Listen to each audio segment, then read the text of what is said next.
Good morning, everyone, and welcome. Good morning. Good morning. Thank you for joining us this morning. I'm Yanel Moore-Lee. I'm the chairperson of the Board of Education. And joining me this morning are my board colleagues. I will just take a minute to briefly introduce everyone. To my right is our vice chair, Ms. Nicole Kramer. Board member, Daughtery Butler Washington. Mr. David Hancock. Mike Lucas. Jamila Smith. Good morning. Brenda Thomas. Good morning. Samisha Thomas. Linda Warren. Our board student member, Sam Verk. Good morning. Our superintendent, of course, Dr. Maria Navarro. Good morning. And we have a host of guests and dignitaries. Don't want to forget anyone, so I'll just quickly go. Major William Edge, the Assistant Sheriff of Operations. Good morning and welcome. Captain Kari Baker. Good morning, welcome. Don't see Senator Ellis. Senator Michael Jackson. Good morning, sir, welcome. Good morning. Ariel Moore, Chief of Staff for Delegate Deborah Davis. Good morning. Delegate Edith Patterson. Welcome. Good morning. Joy Jones, Chief of Staff for Delegate C.T. Wilson. Good morning and welcome. Good morning.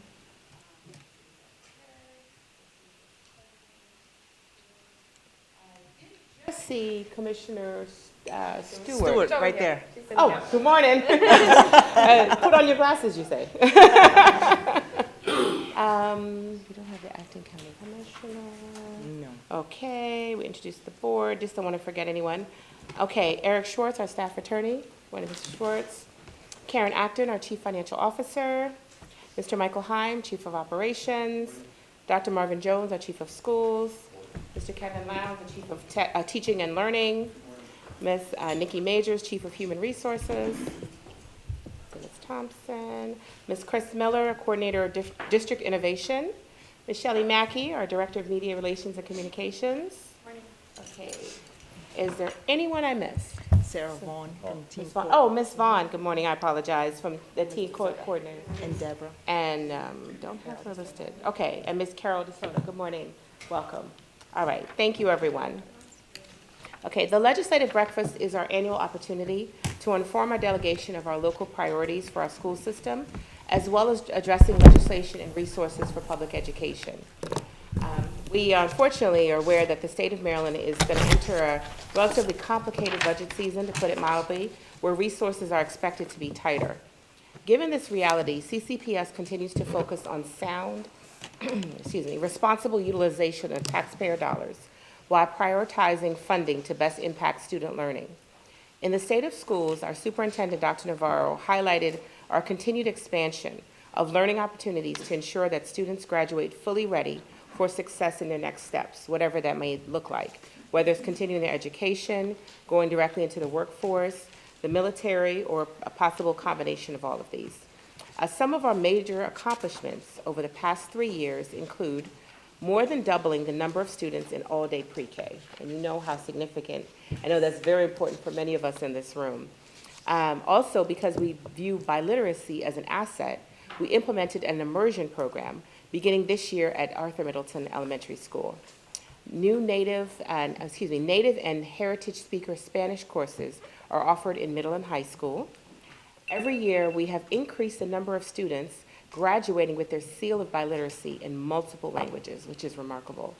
We've expanded high school course options in middle school so that students have more flexibility in high school to complete college and career readiness pathways. And speaking of college and career readiness, we continue to expand early college programs, CTE pathways, student apprenticeships, and other work-based learning opportunities. And finally, we continue to expand our advanced placement course offerings with more students taking classes. In fact, in the last year, we doubled the students that take AP courses. So AP exams. So we're very, very proud of these accomplishments. All of these accomplishments have been made possible because education is a priority in Charles County. And we thank the commissioners, representing, right, for their continuous local funding above maintenance of effort. We have 4 discussion areas today. The mandated contract proposed bill by Charles County Bus Contractors Association, the Board of Education Compensation Committee, the Blueprint Update, and the Community Wraparound Services for Juveniles. So that we get through all of the information, we've provided you with handouts and notepads, which you should all have it at your stations, for note-taking. Please allow our staff to complete all of the presentations Once we have completed everything, at the conclusion of all the presentations, we've designated ample time, approximately 45 minutes, for questions, discussions, et cetera. And we've designated 2 hours for today's meeting, too. So we intend to end on time. So thank you very much in advance for your cooperation. And please let me also welcome our EACC President, Mr. Sean Heil. Thank you for joining us, Mr. Heil. And I believe the Superintendent's Attorney, Mr. Schwartz, will kick us off. Thank you, Mr. Schwartz. So the packet has various documents, all color-coded. The pink document in the packet is our legislative issues adopted by a Board of Education that you can certainly review as you need to. The yellow document is a letter that the Board of Education sent to the delegation concerning a bill that was proposed by the Charles County School Bus Contractors Association concerning their contracts with the Board of Education. As you may know, that we do contract out much of our transportation services, not all, but much of it. And those contractors requested that there be a bill put in Annapolis to guarantee their contracts moving forward. That's not something that the Board of Education is in favor of for various reasons. The letter on the yellow paper explains our concerns, but the biggest concern we have is it directly interferes with our ability to run our transportation system in the most fiscally effective manner as possible moving forward. It would tie the hands of the school system in managing our transportation budget, and that is a concern because, as you may know, transportation funding does not cover our costs. Blueprint does not cover transportation at all, and our costs are increasing over time. And part of those cost increases are because of the contracts we have.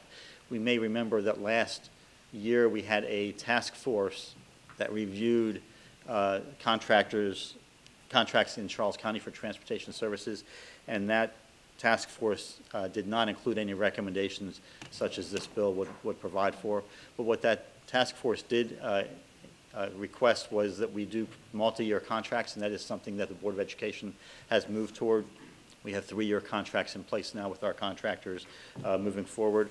So we have not seen any particular legislation. The bill itself we haven't seen, but the proposal that was put forth to the commissioners and now to the delegation by the Contractors Association is not something the Board of Education supports.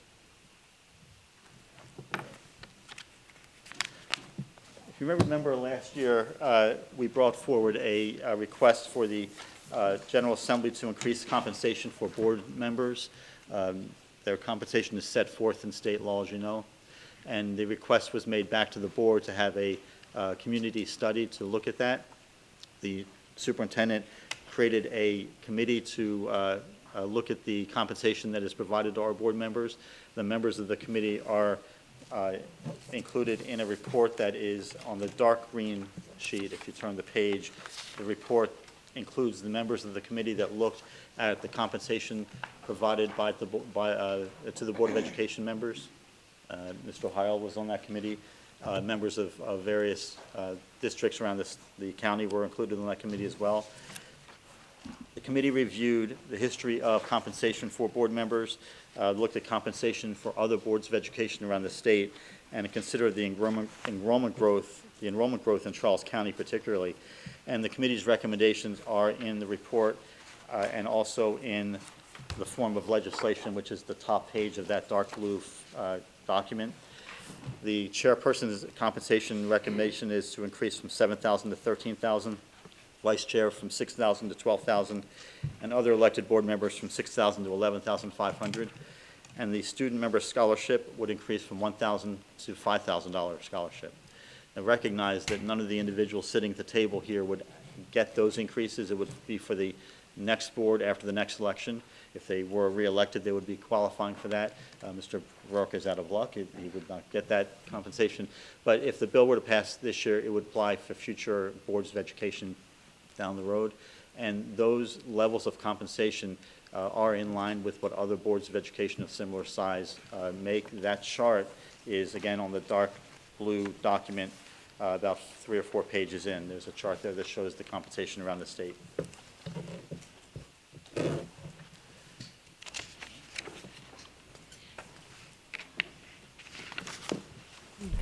Thank you, Mr. Schwartz.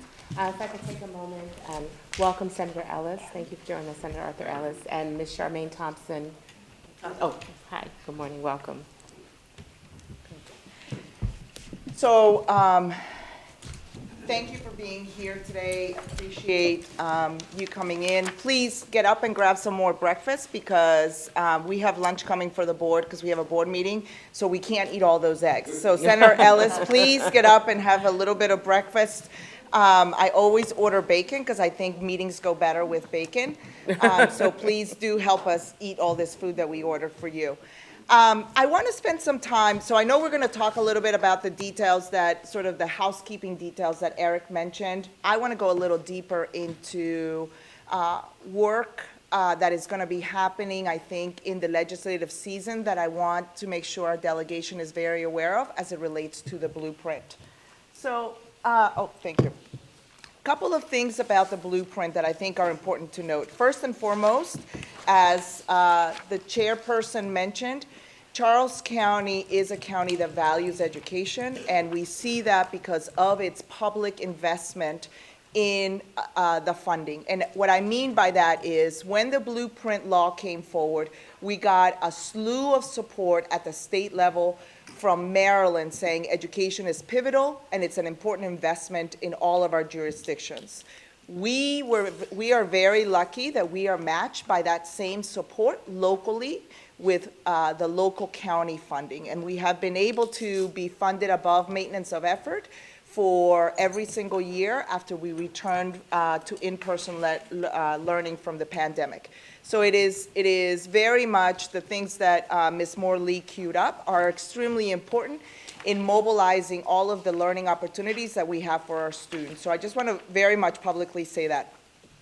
The second thing that I want to talk about, and I thought about giving you oogles and oogles of documents about the blueprint, and then I thought you're going to get that as we go into legislative season anyways. But I wanted to give you the perspective from the superintendent's eyes, because the blueprint law, when it passed, really the superintendents and the educators around this table are the ones who implement it day to day. And so now I come to you with 3 full years of implementation of the blueprint and some high-level thoughts about how we should be thinking about continuing education reform in Maryland, knowing that we are going to be hitting some funding tight times.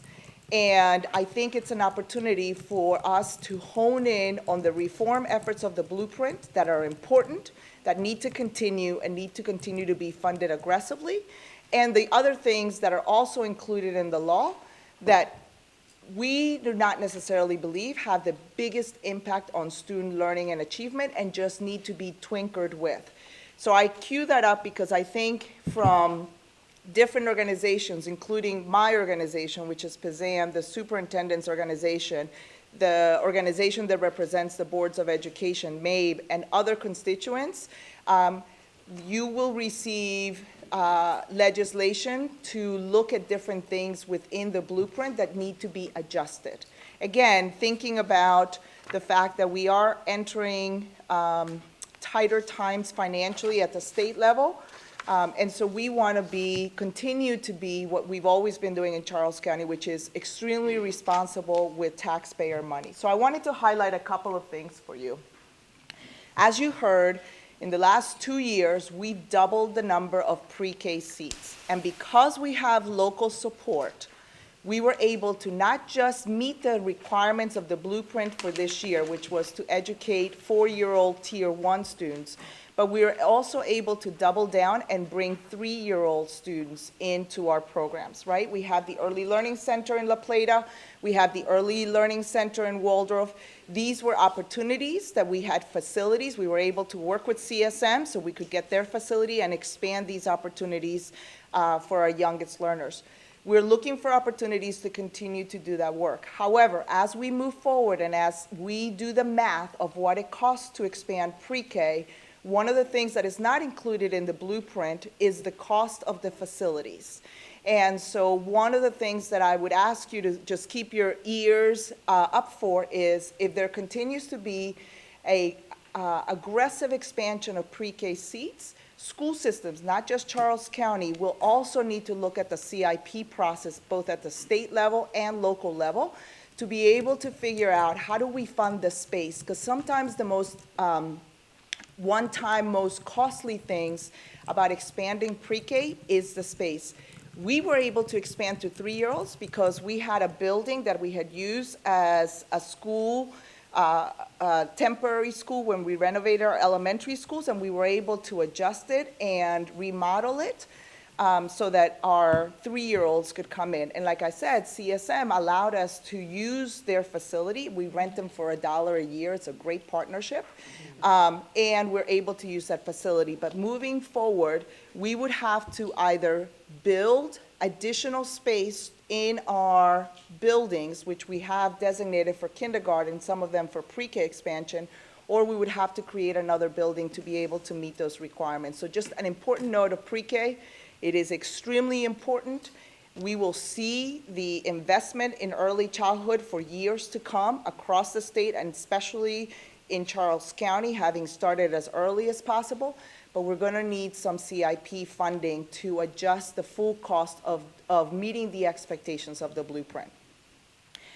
One thing that is not necessarily your money-saving conversation, but I think it's important for you to understand about the requirements in the blueprint around college and career readiness. So the Board of Education at the state level put forward a first step of defining of what it means to be college and career ready in Maryland for high school students.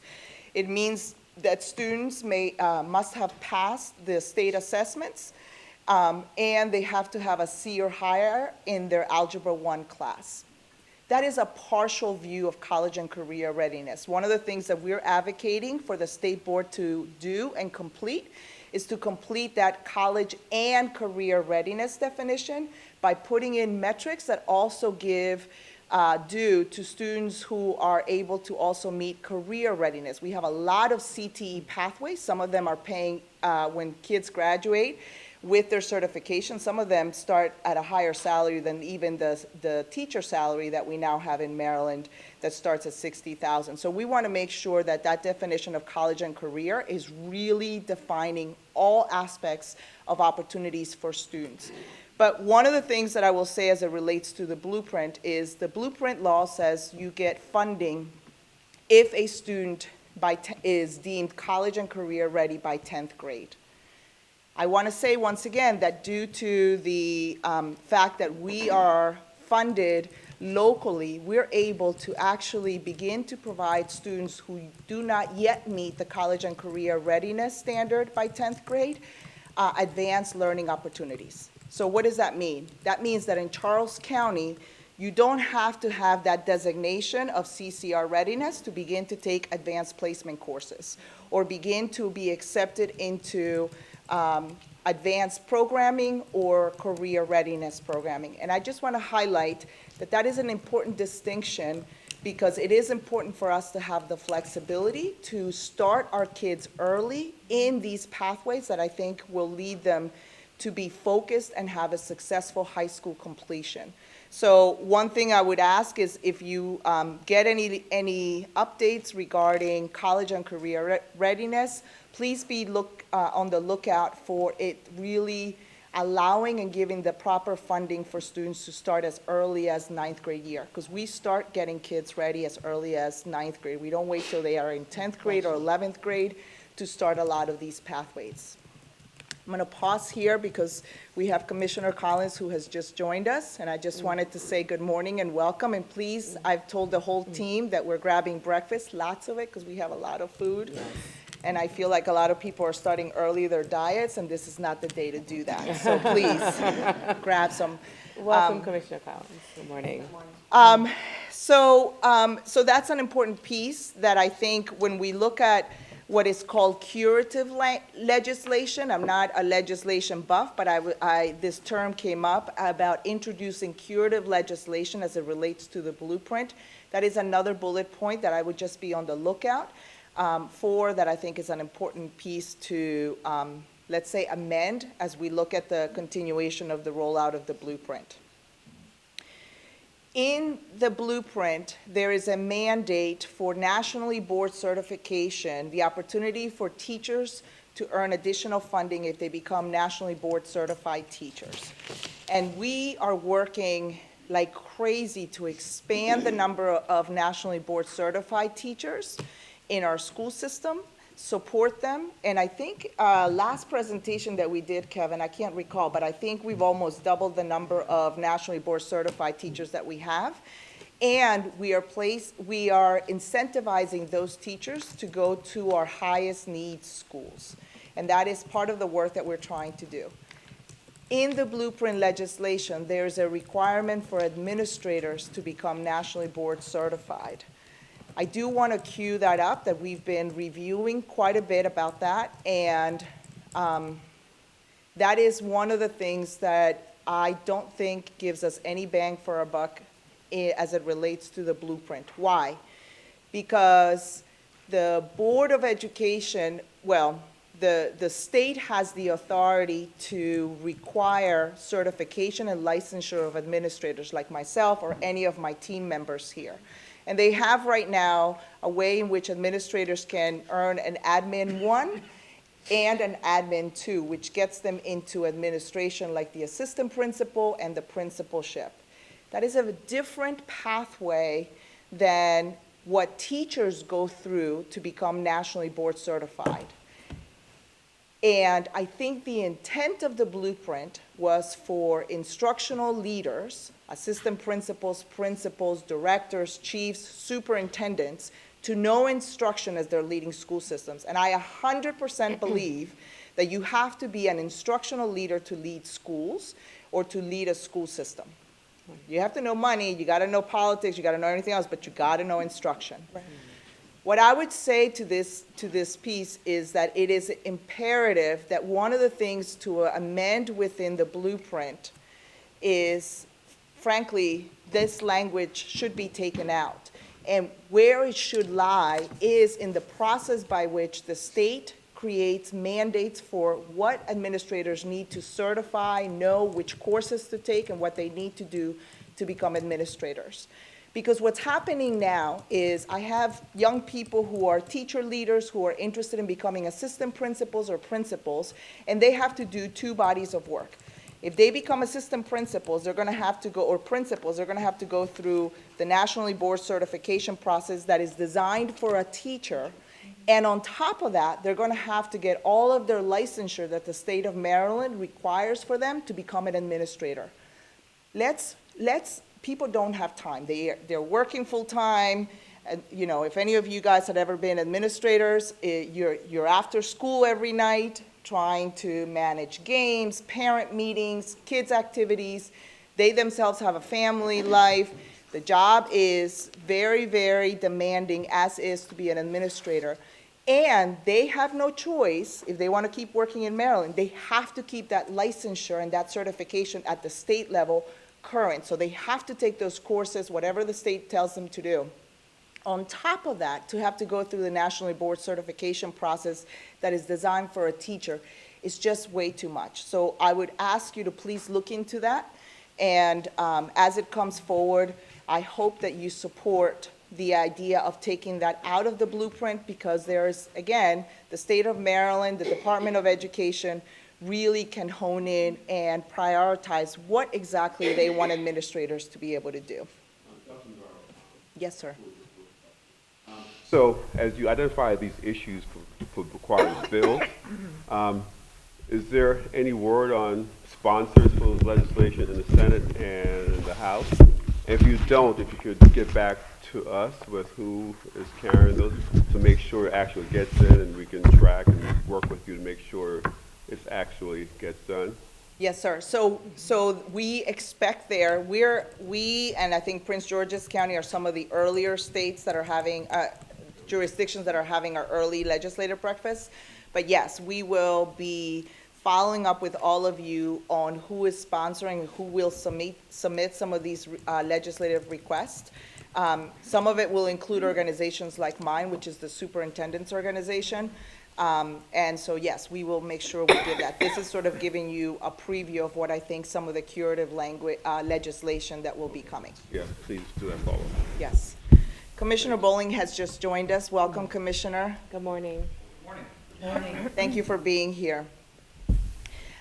So one of the other things that is important to note here is we're also asking, as you look at legislation that moves forward as it relates to the blueprint, honestly, more flexibility in how dollars are spent. So one tenet of the blueprint that is important to understand is the blueprint was designed for the money to follow the kids, and it was designed to target the kids that need additional supplemental or that need funding that really prioritizes their learning. Vulnerable student groups such as students with disabilities, multilingual learners, students impacted by poverty. And we wholeheartedly agree with that premise of how the blueprint was designed. However, in the implementation of it, the day-to-day implementation of it, we also know that we need some flexibility to make some district decisions rather than simply dollars following the kid to the classroom or to the school level. And let me give you an example of what I mean with that. Multilingual learners is one of the fastest growing group in Charles County. We get, in our formula funding, we get funding for multilingual learners, and you could have in 2 elementary schools a high concentration of multilingual learners. That means that right now, per the blueprint, every single dollar follows that kid to that school.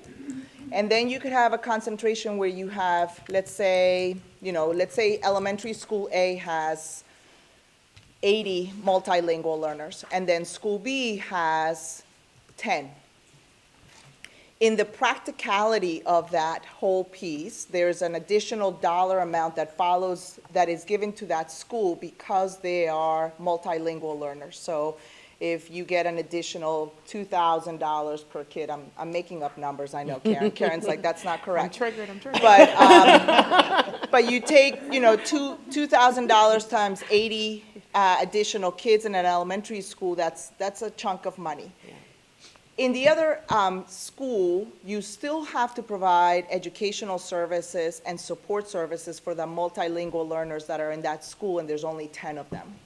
Sometimes at the district level, we make decisions where we may take that full funding of 80 kids in one school and 10 in another school, and then be able to divide the funding. So, of course, the majority of the funding is going to the school with the highest number of multilingual learners. But I still have to purchase at least a part-time ESOL teacher to support the 10 kids that just geographically happen to be at another school. So one of the things that is important to note is right now the blueprint says you can't do that at the district level. That's a district level decision that I would have to make, but I can't do that because all of that funding has to be in the school where the kids are. I understand why originally that was the premise, because a lot of decisions were made up here at the district level, and the money wasn't always following the kids to the schools where they were being taught. However, I will say that from time to time, we do need some flexibilities at the district level to be able to sparse funding so that we can get enough support for a small group of students at a school where they're still going to need a lot of supports. And the more concentrations you have of students in one particular school, the more funding you're going to get, and you're going to be able to make more decisions. You can get an ESOL teacher, you can get a reading interventionist, because you just have more concentration of those dollars. We still need support for those schools that are sparsed out. I'll give you examples locally. Gale Bailey, right?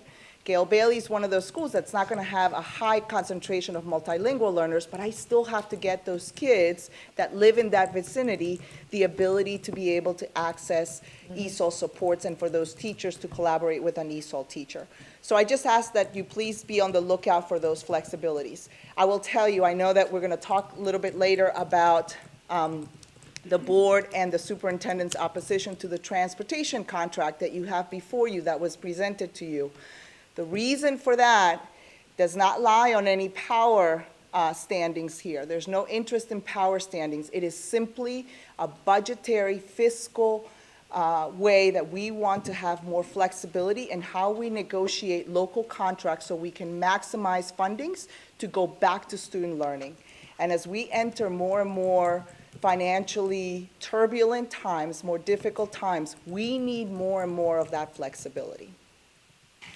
And then one of the things that, having implemented the blueprint for 3 years, that is honestly cumbersome and very, very difficult, especially for those blueprint coordinators that every school system has been the fact that there have not been timely definitions of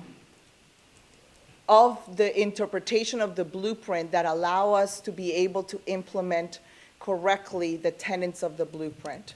So I believe you will also see a lot of curative language legislation around being able to get definitions and timelines so that we can submit reports and be able to make decisions as we negotiate at the bargaining table. There's a lot of bargaining negotiations that are impacted by the blueprint and how the blueprint defines certain things like teaching time, student learning time, all of those pieces. And so you're going to hear a collective ask from a lot of organizations, but for sure from the superintendent's organization, on getting tighter timelines, deadlines of when things need to be defined so that school systems can submit reports on time and not be behind meeting the needs of the law. So I wanted to show, when I talk about funding challenges coming forward and being able to prepare for sort of funding challenges, this is a slide that when the Board of Commissioners and the Board of Education came together earlier this year, because we are working with a contractor from the AIB to help us figure out what is fiscal projections look out in the next couple of years. We don't want to live year to year. We want to be able to really look at long-term projections.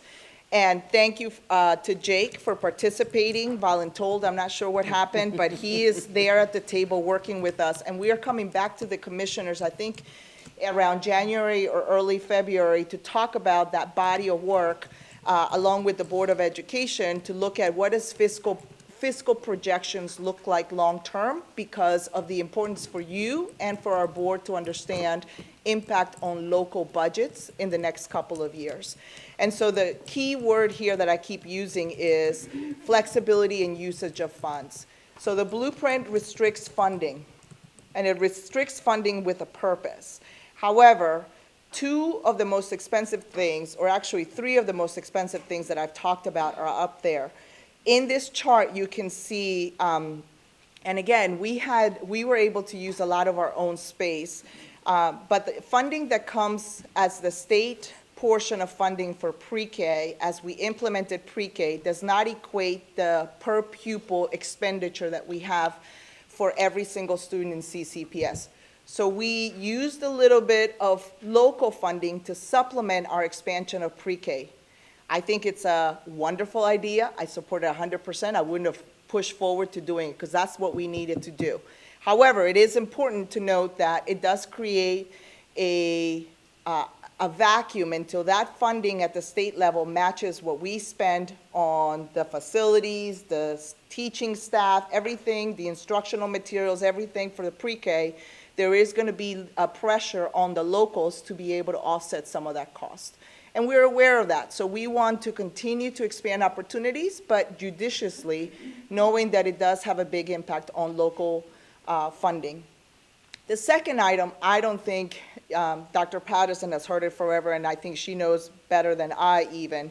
Special education has always been underfunded. It has been underfunded at the federal level, and it has been underfunded for what we spend. So you can see here the state share for last year. We were given $15.5 million. The local share was about $9.5 million. The total funding was $25 million. Last year, we spent $53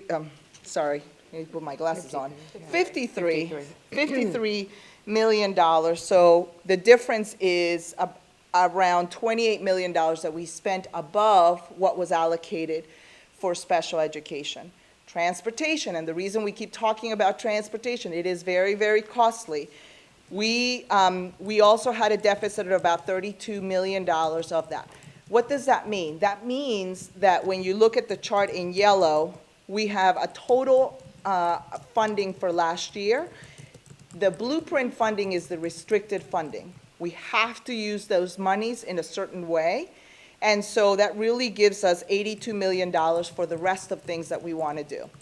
The rest of things that we want to do is first and foremost pay the difference of what it actually costs to educate and transport kids, which is last year came up to about $61 million. The rest of those things are the local flexible dollars that we have to expand educational programs, buy instructional materials, upkeep with these wonderful devices that students like to play with and throw up in there and pick back up and do fun things with. All of those things are the flexibility. So if you hear anything from me today, we gotta have more flexibility in how we are able to use the funding, because if we restrict the funds, we won't have the flexibility to sort of be able to move funding to offset cost of things that we don't get fully funded for. Dr. Navarro. Yes. So you just totally lost me, okay? On this chart here, with the state share, local share, and the total funding, and then you have the actual expenses. So there's a huge gap of $61 million. So if you don't get that money from the state, you don't get it from the county, where does that money come from for you to spend it? Okay, Senator Ellis, 1 second. Is this a good time to address that, or do you want to still complete everything at the end? I just want to make sure we have Well, ample time. with me, this is a major issue. Right, no, If no, you understood. move on to a whole bunch of other stuff, then this won't be addressed. No, it And will. my I just want to brain make will, sure we're my gonna brain answer will be on everything. this, and I can't focus on anything else you have to say. We can No, quickly So address this is it. important. Okay, yeah, no. So, All right, you know. well, 1 second, Senator Ellis. I just want to make sure that we have time for everything. It sounds like we do, and I hear you, because it will be addressed. No worries. I just want to make sure in terms of the timing. So we're Yes, good? no, we can Okay. address that one. We just said at Okay. the beginning we were going to try to get through all of them, so. Yeah. Excuse me, but I have a committee meeting in Annapolis. I have to leave a little early. Okay, So, this is a major issue. So, Right. in respect of what you are saying and our time of understanding this, this is a major gap of money that is supposedly spent, but where does it come from? right. And so, yeah, and Dr. Navarro is absolutely going to address it. No, what we said at the beginning was just in the interest of trying to get through all of this, because juvenile services, of course, is very important as well. But yeah. Yeah, no worries. We're going to address it. So, Are you going to answer the question? Yes, yes. Okay, she I'm said waiting she for the answer. would. Yeah, she's going to address it. so one of the, so if you think about it this way, Senator Ellis, this is the total funding. So if you think about the yellow chart at the bottom is the total funding that we received last year. You see that it's $218 million, which is more than the state shares that you see here. So this is not all of the blue chart does not have all of the funding that we got from the state. So we get funding for a whole bunch of things. I just highlighted the things that are underfunded from the state or the local share. Okay, great. Thank you for clearing that up. Yes, sir. 'Cause No you problem. You were scaring, what I No, I know. I care Well- about the education of our children, and if something is wrong like this, I need to know about it. Yes. And so I just, got to have that straight in my mind. No, Thank and you. Senator Ellis, what I would say is the question here, and I underlined the word flexibility because really there's a couple of things here that are important to note. First, this is a county that funds above maintenance of effort for education. And that is at the local level extremely important because one of the things that maybe folks have heard in different places is the blueprints funding fully funds the implementation of everything in the blueprint. And that is not correct unless there's a strong local share. And so that is an important piece to understand. So for example, I'll go back to the pre-K. Yes, there was a state share of pre-K that funded a lot of the resources for pre-K staffing. But the resources for pre-K, but to create pre-K programs, it's not just funding the teacher and the instructional assistant that go with that. It's also the facilities, the instructional materials, the chairs, tables, we had to adjust a couple of things. So there is a delta, and to be able to make up that delta, we use local funding. The blueprint requires that you use certain funding for specific things, and it requires it both at the state, for the state share and for some of the local share. So it is imperative that the local funding support some of this flexibility, because some of the dollars that we get from the local levels are more flexible in the way we're able to utilize them. So that's the delta that exists. Thank you. And so, and actually, I'll give plenty of time for questions, because I think we're running a Yeah, little we're running a ahead little of bit ahead. time. Yeah, we're doing which well. is rare that I stick on point. So the last item I wanted to bring to your attention is one that I don't think we've ever discussed, at least in my tenure here, at this table. And to be honest with you, I am a student of this work.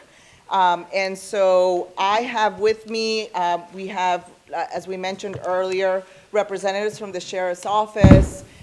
We have DJS that will be, DJS has joined us. We have DSS that will be joining us.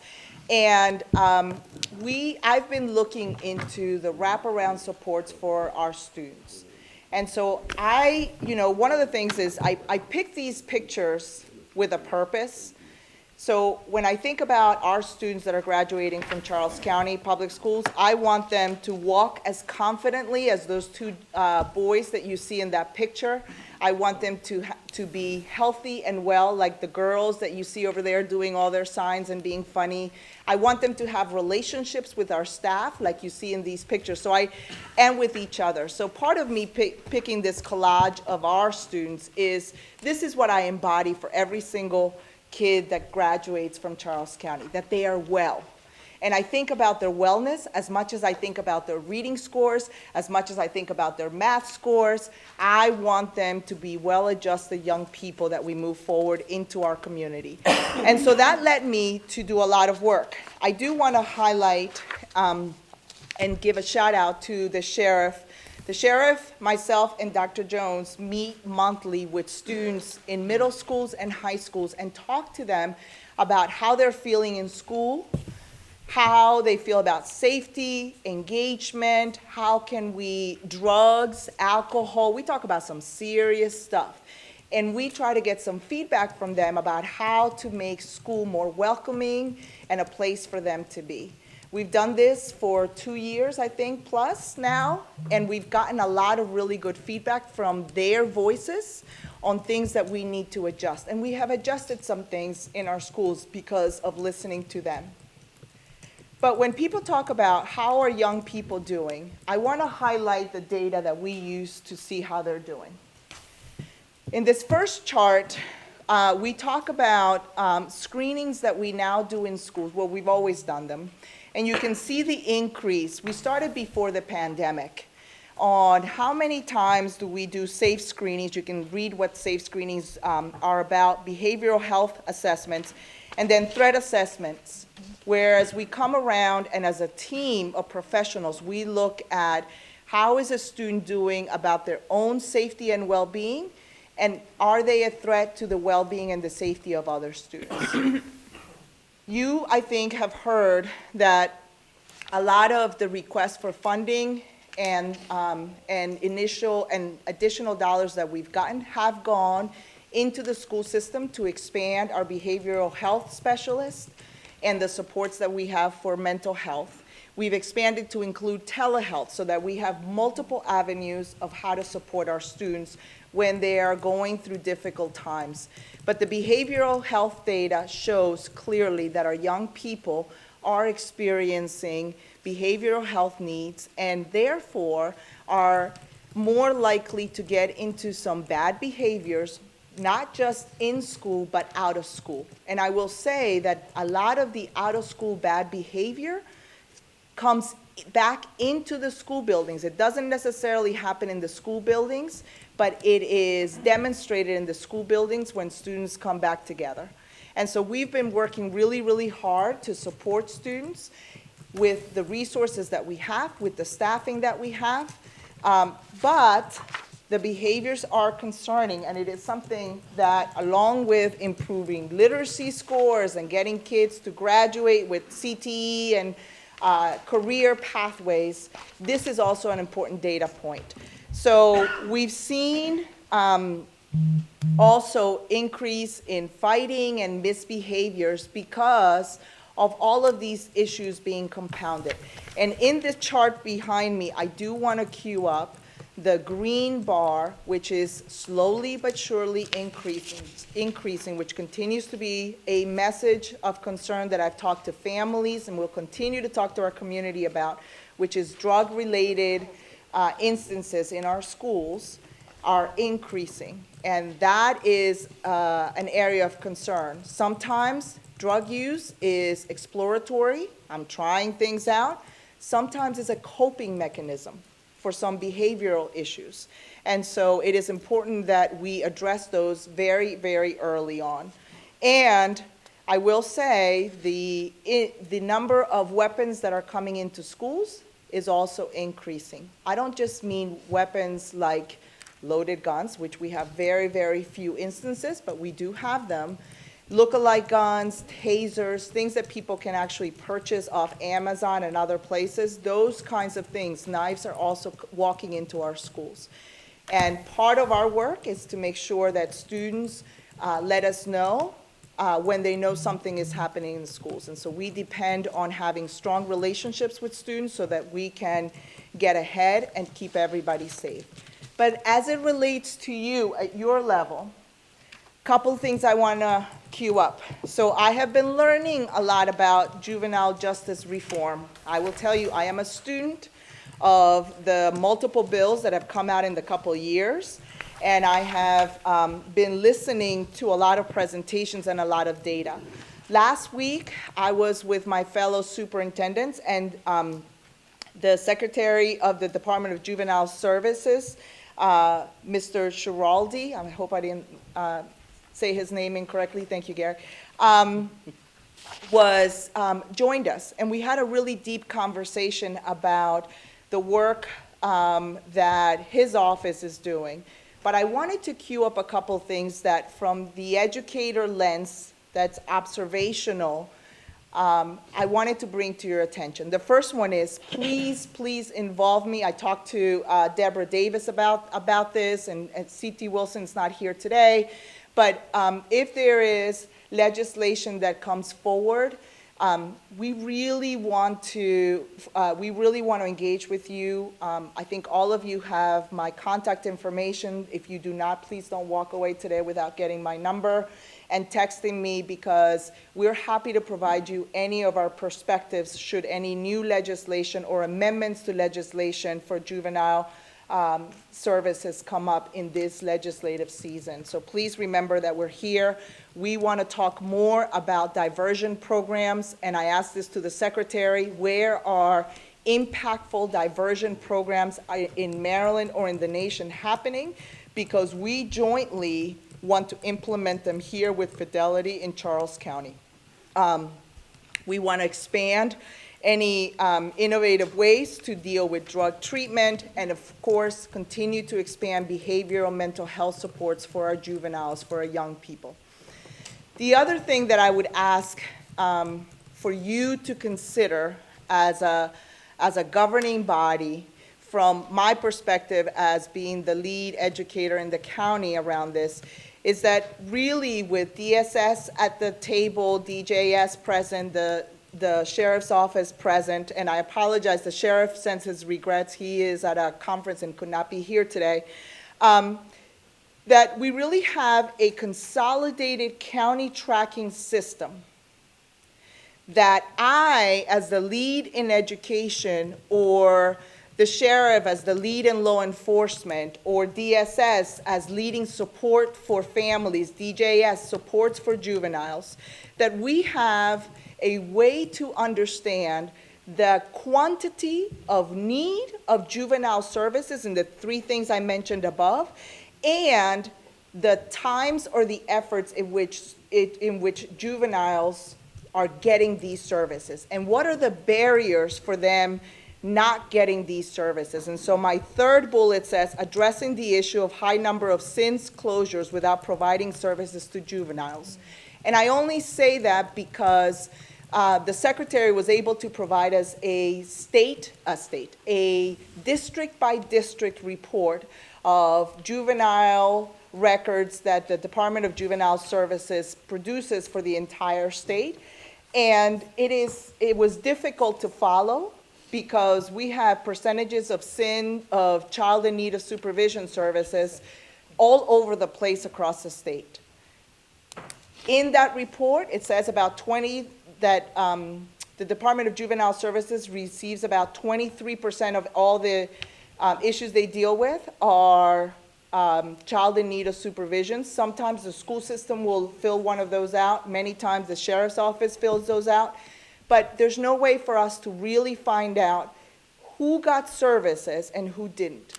And one of the reasons I keep hearing many times that young people may not be getting services is because they're not required. So they're not committing offenses that take them to the court, where then the court, now the judge mandates certain things to happen for young people.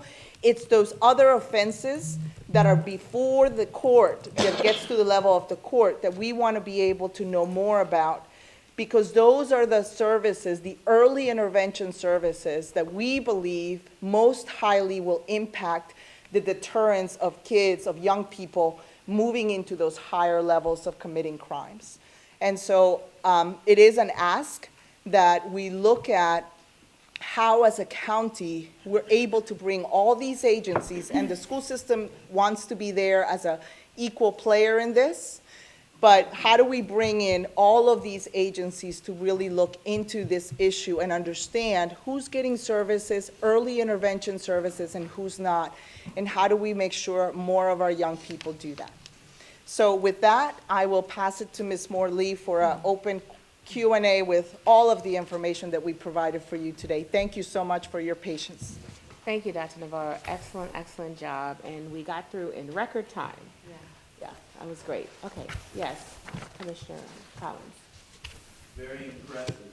And for the record, as part of the county's legislative package, there was a request for additional funding to address youth violence. And so hearing your presentation is really threading the needle and being more specific to the actual ask. I was thinking in more general terms, based on observations looking at DOJ grants in Baltimore City or in the District of Columbia as examples. But I think what you're talking about is really addressing very specifically the need, and you talk about wraparound, and you're also talking about participating or providing, as the participants, most of the agencies within the community that directly or indirectly provide youth services. And so I just wanted to be on record for our legislatures to also understand that this is something that is being requested by the county as part of our overall legislative package. So perhaps there may be ways that we can kind of merge, this discussion, because I think we're talking about the same thing. But I think you're being very specific in how it could be implemented. And just one area in particular for me is where you have like direct community intervention, where you have individuals within the community that are very familiar with the community, that engage with many of these youth. And the other thing I saw just looking, you're being specific with the numbers, because I think a lot of times when people talk about youth violence, it's spoken to in very general terms. But the reality is you probably have been able to assess a very specific number of youth within the community, and as an example, in the District of Columbia, they've estimated there's about 200 young people in the entire city that are really the most engaged and the most violent.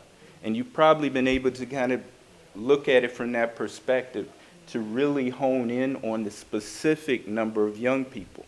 and providing the wraparound services going directly within the community, those are where we're seeing effective approaches to addressing, the needs. So I just wanted to put that out there. That is part of the county's legislative package. Thank you. Thank you. I appreciate that, Commissioner Collins. Did you want to add something? Because if not, if either Major Edge or Captain Baker, feel free to jump in if there's anything you'd like to add or clarify. The sheriff just wanted to make it clear that he fully supports Dr. Navarro, what you're asking for. There is definitely a need. And we really see it with the juveniles that are committing more serious stuff, like the weapons in schools. And not only the services, there needs to be a tracking mechanism to just make sure that they're receiving the help and providing help for the families. The families need the help as much, and most likely, with these situations as the kids do. And we just look for any services out there. I mean, pretty much all the stakeholders for the county is in this room right now. Yeah.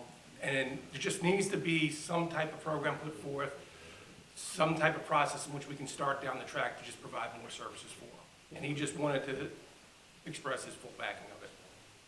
Do you have any insights, sir, into what you found to be most effective? Any? We'll defer to Ms. Vaughn. Good morning. Good morning. So I'm the teen court coordinator for the Charles County Sheriff's Office. I've been running teen court about 17 years. And we have the last one major study was done was a 7% recidivism. The kiddos that come through teen court, if you put the effort into the families and into the kids, you do not see them coming back in contact with law enforcement. But for teen court, we do it's a huge wraparound. It's a lot of family follow-up and, youth follow-up and checking in with everybody. So we've kind of created this structure for kids who have committed serious offenses. And they come in there and they're held accountable for their actions, but they also are able to be a part of that restorative practice of helping others and learning from their mistake. So I learned that not only yes, I'm employed with the Sheriff's Office, but I work with everybody. I work with the schools, I work with non-for-profits, I work with a group of different people, and we all come together as a community to work with these families and the youth. And that's really what you see succeeding in teen court. It's just not one person saying it's all me, it's all me. It's really the community of Charles County that sees these youth succeed. The kids that come through teen court, we have a 94% completion rate. These are youth that have gone to military, law enforcement, college, they've gone to pre-law, pre-med, but it's really, again, the community coming together. But the key part is this follow-up with those services to the families, and not if one opportunity is not available, we find the next one. We don't say, oh, sorry about your luck, we're moving on. Right. We work together as a community, and that's what we found for a lot of the youth that we work with. Ms. Thank you, Morley, Ms. Vaughn. may I Sure. add to it? So for context, the way I have learned as I study this a little bit deeper is, so Sarah's teen court is sort of, if you think about it in a pyramid, she services a layer of students that need support, no question. Dr. Jones and I sat through teen court as spectators and watched her at work, have followed kids. We grab a kid and we follow them through teen court, then we follow them and through their success as they come back in school and everything else. Then you have the severe weapons that go to the courts, and the judges have power to require families to do something. You need drug intervention, you need to do something. I am ordering that this happens. I think what the sheriff and I have been talking about a lot is the sandwich middle. And the sandwich middle is individuals that Charmaine Yangwadi, who just happened to walk in because I made it timed that way, who is the designee for the superintendent for superintendent suspensions. That is the sandwich middle that we are worried about, because we think that helping that sandwich middle, providing very clear interventions and tracking that group carefully, ensures that they don't pop up to the courts. We don't want them to be up with the judges and everything else. The judges can enforce some things. It's that sandwich middle that I think what we are looking for is a system that better captures that group. And how many are there? what are the interventions, what's the impact of those interventions, and that we as a county very carefully track that in the same way that Sarah has done the very sort of early beginnings that ensure that those kids don't bubble back up to that sandwich middle we're talking about. Thank you, Dr. Yes, Dr. Navarro, thank you very much. Yes, ma'am. I too have to leave at 9:30. But we have a pink sheet. These are legislative issues. Are these issues that we as legislators, you want us to consider, to address? These are the positions from the Board of Education. So as legislative issues come forward, the position, this outlines the position of the board, that they will take on things like, for example, we always get legislation on required of certain curriculum or courses to be taught. In here, it states that the Board of Education sort of has legislation as it's local and to reduce the number or not have any unfunded Okay. mandates on top. So that's the summary of that. Thank you. And as we address the wraparound services for juveniles, it's great that we have the information, the assessments, et cetera, but what is the ask of us as legislators? Are you proposing a bill that we sponsor or co-sponsor, or what are the expectations from us? So we're working through that, to be honest. I wanted to get your first initial take on that. First, if there is first any bills that are coming forward regarding juvenile reform, to please call us, because I'm not sure what else is coming up. Last year and 2 years ago, we, the education sector in general, it's not just us, but when I talk to my colleagues, we just didn't see certain things coming, and so we want to be more involved, and now we're looking out for that. The second thing is I just wanted to feel out to see if we are going to bring forward sort of the second bullet into a potential formalized At the end of session 2024, there was a lot of discussion, particularly led by the Legislative Black Caucus, as it relates to juvenile justice and services, et cetera. It is, I'm sure, going to be reintroduced. And it deals with working again with the governor's position, as well as the president of the Senate and the Speaker of the House. It was very, well, you weren't in there. It was very contentious, but it is necessary because, again, as someone said, it's not just a student. The onus is also with the parents and the community overall. And the meetings that you have, I heard you mention you meet with the sheriff as well as Mr. Jones and yourself. What about the state's attorney? Because he's a factor in their. You're right, and I actually, last year, we actually brought Dr. Abney, Tony Covington, a couple of other folks together to begin these discussions. To be very, very frank, I think this year, the superintendents and I think also MABE, the boards of education, are going to lean more into those conversations. But I think my point here is, as we're talking about juvenile justice reform, the interventions and the ability to know who is intervening, which programs have the most impact, is where we definitely want to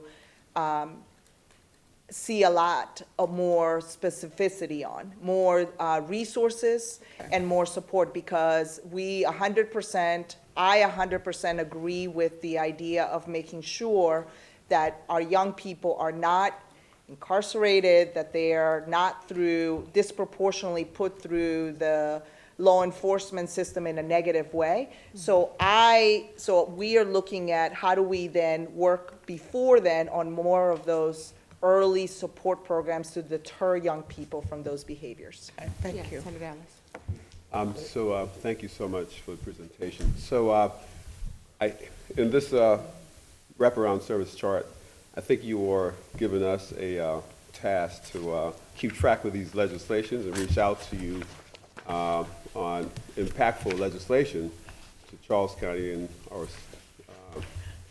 students. So the thing is, in Annapolis, I know in the Senate last year we had over 1,000 bills. In the House, they had more bills than that, 1,500 bills. And it's physically impossible for us to keep track of these bills. I know we have a committee-based system in Annapolis, and if you're looking at, I look out for my county, that bills affect us through my committee. I'm no longer on the education committee, I'm on the finance committee now. And so. You moved up. I've moved over. Teasing. But issues like direct issues that go through Education Committee and Senate, we don't have representation. And same thing with juvenile justice legislation that goes through the judicial committees in the House and the Senate. I don't think we have any members in the delegation on any of those committees. So we need your help. I know I've worked well with Mr. Schwartz over my many years in the Senate, going into my 7th year, and we've reached out. We have sometimes you come and you sit there and help me with legislation to really make sure it's good for Charles County, especially with the blueprint. And so, if you could mechanics of it, help us to keep track of these bills that affect you. And so instead of us reaching out to you, say, hey, this is affecting you, you reach out to us. And we can work further on and kind of develop a system where we kind of get these things done. Because I don't think you have a lobbyist in Annapolis, right? As far as. We don't, No, the board does okay. not And- have a lobbyist. I'm sorry, you're looking at that. Yeah, so, I mean. We should invest in it. Yeah, Delegate Passon said you really should invest in that. So that's where we get help with, they look out for The county. the legislation. And working with the county, Delegate Passon said, the county has lobbyists there.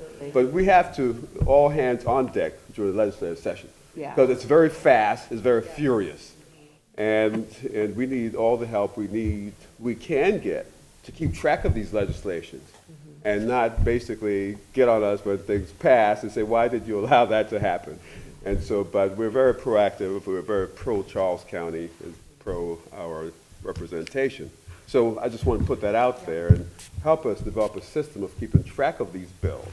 And the ones that are impactful and the ones that you need addressed, legislation needs to be addressed that's not in there, work with us to get that in, to get that filed. Yeah. So it's a proactive kind of thing I'm asking you to work with us on.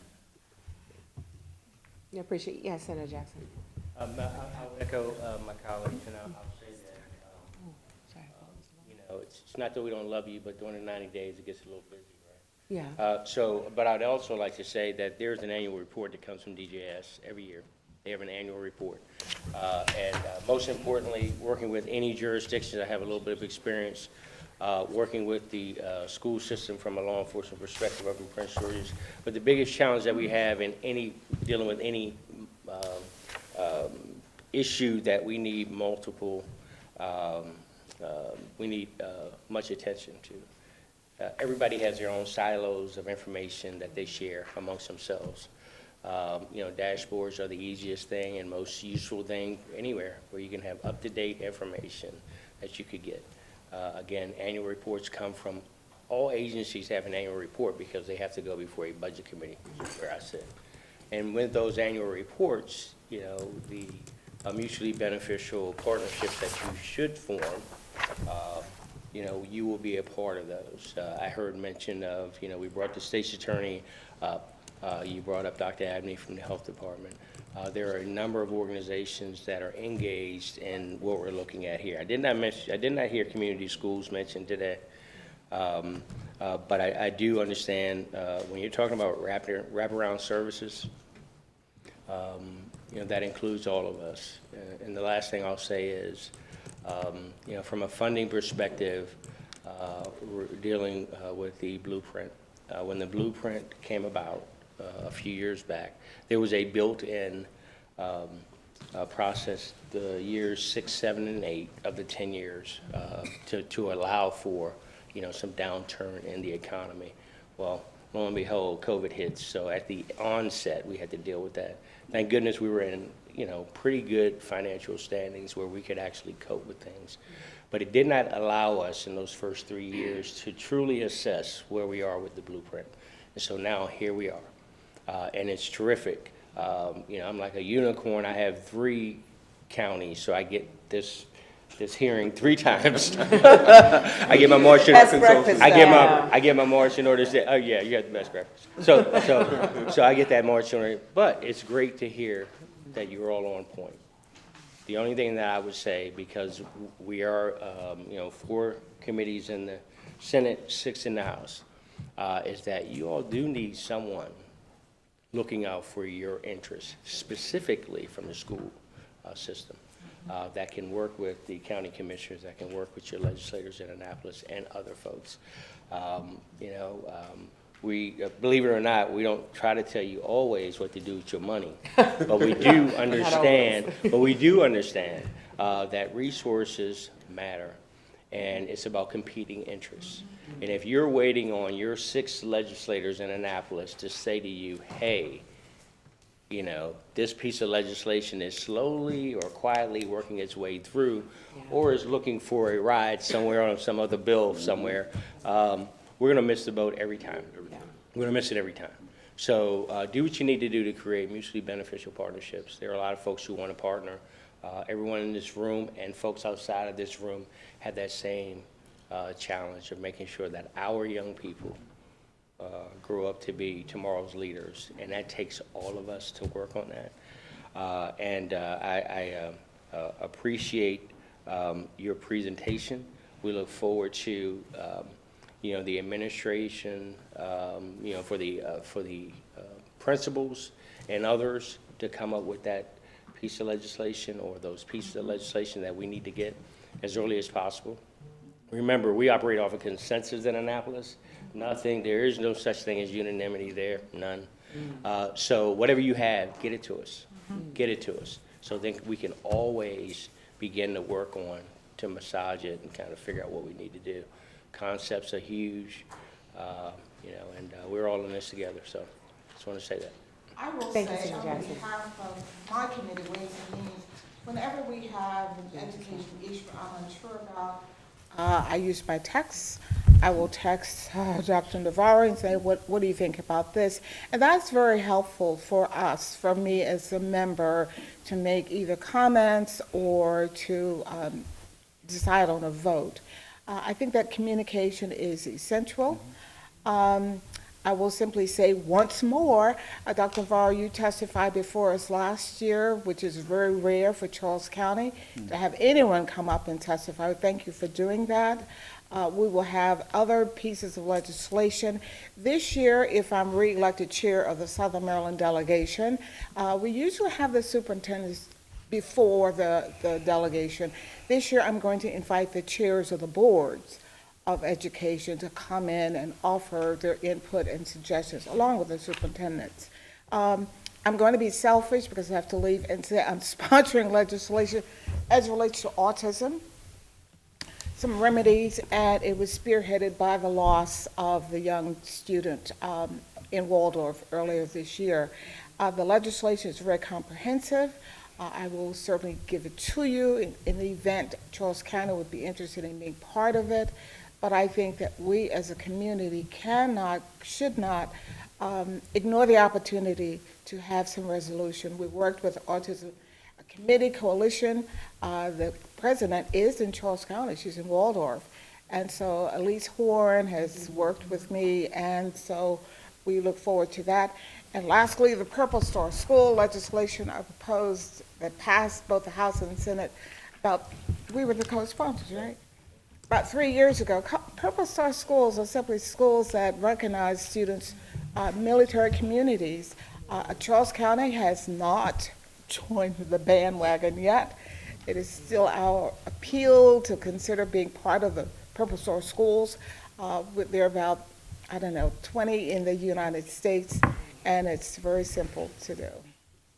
Thank you, Doug. Okay, we appreciate that. I see you, Ms. Jones. Commissioner Stewart has had her hand up, so I'll come to you next. Commissioner Stewart. Thank you. Just have 2 points and a question. With respect to our rational services, as educators, we also know that it's truly important to bring the family into the conversation. All too often, we do see siblings from the same family who repeat the same behaviors. So I just wanted to echo the importance of bringing the family in. And number two, about the proposed legislation, I didn't support it, but regarding the contractors, the bus contractors, I just wanted to say on the record that one of the things that I did hear was about comparing the school bus drivers to the trash collectors, the legislation that was passed. And so I just wanted to point out and ask our state legislators to really consider and understand the impact and the reason of the differences between the bus contractors and the trash collectors. Very nicely done with your summary of your position, the school board's position on the yellow paper. You'll notice that the school board, the school system, they do something else with respect to the cost of the buses. And so the school system reimburses the cost for purchasing buses plus interest over a 6-year period. At the end of the 6 years, the contractors still retain ownership of the buses despite the full payments of CCPS. And the only reason why I'm pointing that out is because that's totally different from the trash collectors. So when you hear that, I know you're gonna hear that in a comparison when you go to Annapolis.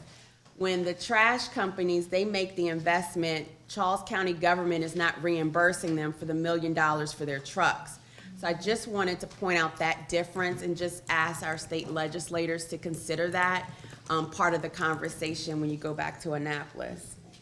And the other thing is, Dr. Navarro, you were talking about the pink sheet. I think Delegate Patterson brought it up.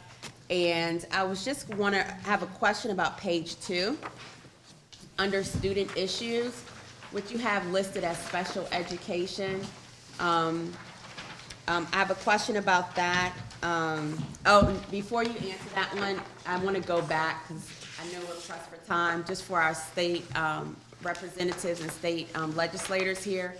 When Dr. Navarro was talking earlier about the blueprint requiring administrators to become nationally certified, board certified, I would just, as someone who holds a certificate for Admin 1 and Admin 2 in the state of Maryland, I would just ask for you to go to the state and look at the requirements. And when you look at those core competencies that are required to become certified in the state of Maryland, to be an administrator, 1 or 2, you'll see how they compare and exceed the national board certification process. One of the things that I know for certain is no one can pass, and the folks here that has done, have their Admin 2 certification, you cannot pass your Admin certification, your Admin 2 certification specifically, without being an instructional leader, because the test is very comprehensive. So I just ask that when you go back to Annapolis and you're doing your research with respect to that request, be very mindful of the core competencies that are required to earn your Admin 1 and Admin 2 in the state of Maryland. And based on what I've heard, the state of Maryland continues to have, which I'm very proud of, continues to have one of the most rigorous certification processes from instructional leaders, instructional assistants, all the way to superintendents. So I just wanted to share that. And lastly, on page 2, can you just explain a little bit more about your position where you have Dr. Navarro under special education? The board opposes any legislation to provide unilateral parental consent conditions? Yes. Yes. So, interestingly enough, actually, the board had a discussion about the language here. What we have been involved in for a while is in the IEP process, the importance of maintaining the ability for the IEP team to make decisions about the student. That incorporates, obviously, parental consent within that process. And that is a requirement also afforded in the federal law. And so what we oppose is unilaterally not having that process that the federal government mandates through IDEA, and just having solely the parental component be the only determinant factor when it comes to that. So There was conversation, and I can send you some of the discussion before, about should we add more language to this to clarify. We absolutely believe and value and follow federal law that requires that IEP team to have the family involved in decision-making.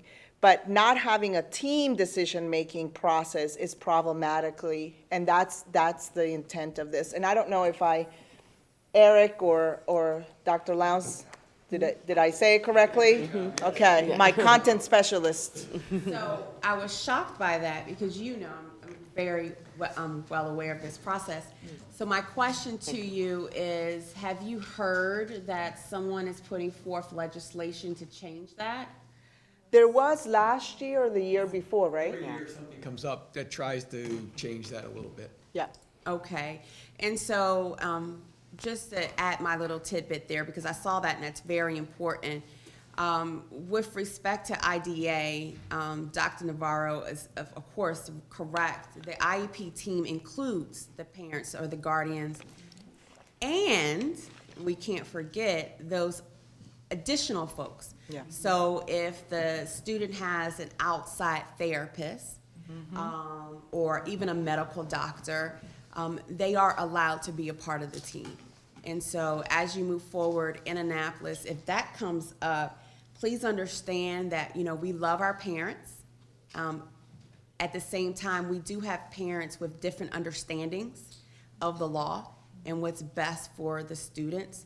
And so it is really important that we keep our eye on the ball and ensure that it's always a team decision.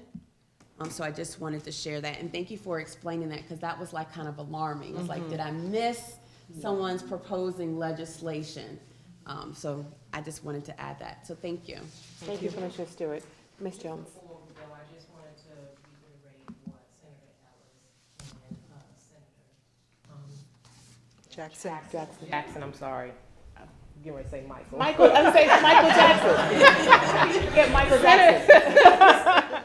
Senator Jackson stated, of course, when you all reach out to the members of the Charles County delegation, if you can't reach them as a whole, because like they stated, they are on different committees that may not, they may not get this legislation firsthand.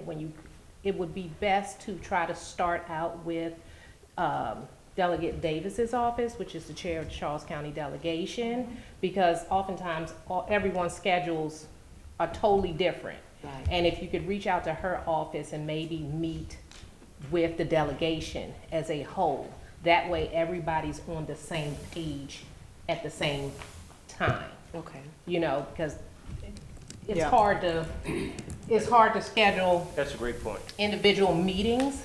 And then when you do, the conversation always, it's different hearing it secondhand, and, and then when it comes to the delegation, it finally does, it's a whole nother discussion that just keeps going on.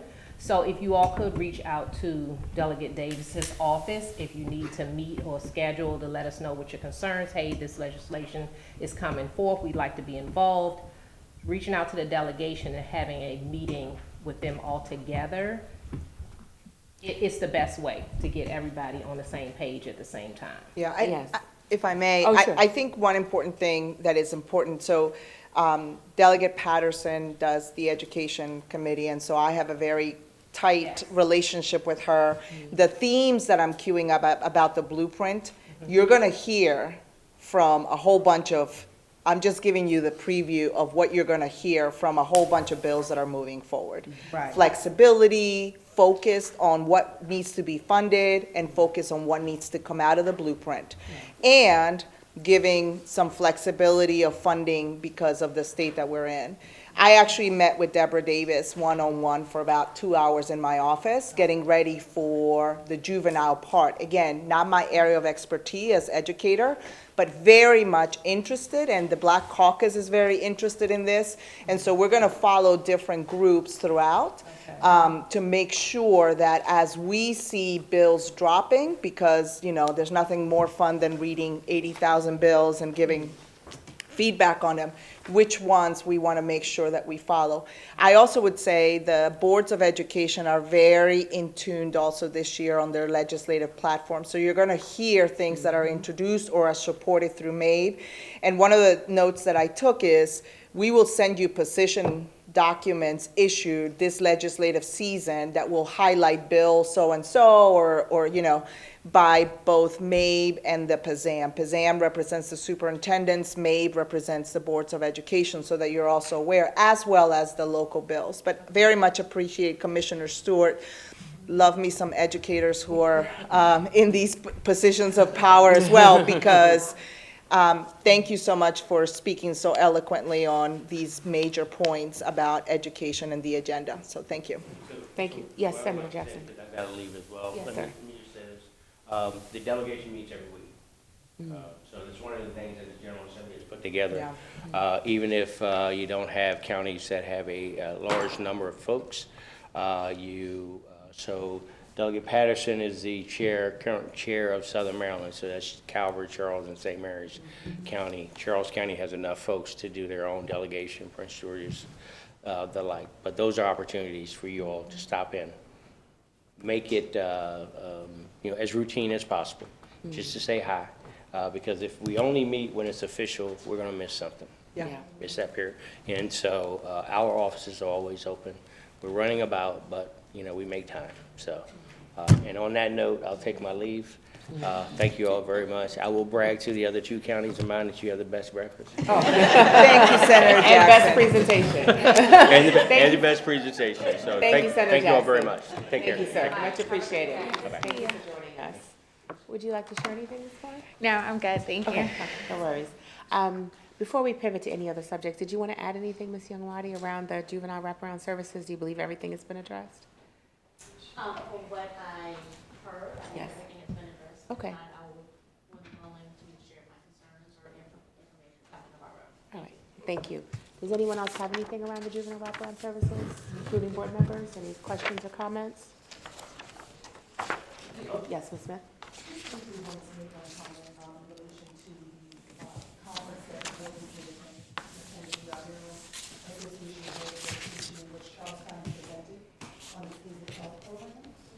And just noting that we are sort of the leaders in the state in relation to trying to provide mental health supports and services to students. We were the PAC House. I shared some of my comments in our last board session. But just wanted you all to understand that the steps that we're taking to proactive with our students, we are taking examples to our sister counties across the state. And we just love what we're doing in that space. So I wanted to give us kudos, but also for you all to understand what's happening on a statewide level in terms of how we're presenting ourselves and supporting our students. Thank you, Ms. Smith. Anyone else? Oh, yes. Good morning, everybody. Good morning. We have, as Jamila has said, that we have had these discussions on our board, but most frankly, I wanted to say that my colleagues have already known that the juvenile, I had sent a document to Dr. Barrow and Chef Berry and Covington about a process, because I remember as I was growing up that we had intervention with those departments at an early age. It stuck with us. So it's not that they need intervention when it happened, it's at early age, because some people are not saying, telling them what is right and what is wrong. We expecting them to know what's right and wrong. Some of our children do not know that. So if we don't instill that into them, and we are saying we're going to educate the whole child, that's something that we can do at an early age, starting from elementary, all the way to middle, all the way to high school. Because if these kids do not know what could harm them, because the state attorney could tell them, okay, you might think it's funny here, but let me let you know how this can lead to you in the rest of your life. Mm-hmm. You want to go to the military. You can't have any criminal background. If you want to go be an attorney, or if you want to go out to be a doctor, these things will stifle them. They cannot be able to do those things. So we have to also educate our own students on what it is. So bringing them in on early, I think will alleviate a lot of the things, because as we grew up, we didn't see a lot of this stuff. And the reason we didn't see a lot of this stuff because our parents told us what it could be, and we had intervention from all of those departments. but, you know, those programs have alleviated and came out of our systems and stuff. So therefore, we need to make sure that we are proactive and also instructing our students on how to do things. So that was one of the things that I spoke about. Okay, thank you, Ms. Butler Washington. All right, anyone else? Any other feedback around the blueprint? No?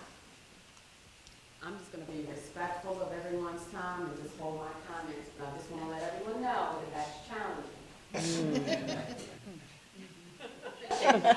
Right. Okay, one second, Ms. Butler, hold on, one second. Did you want to add anything around the blueprint, Ms. Miller? Don't feel obligated, just, no, you're good? Okay, Ms. Butler Washington. I actually have a question. Oh, okay. Hold on one second, because you won't, yes. Okay, I just want to say with the blueprint, you know, just letting everybody know and for the public, it is law.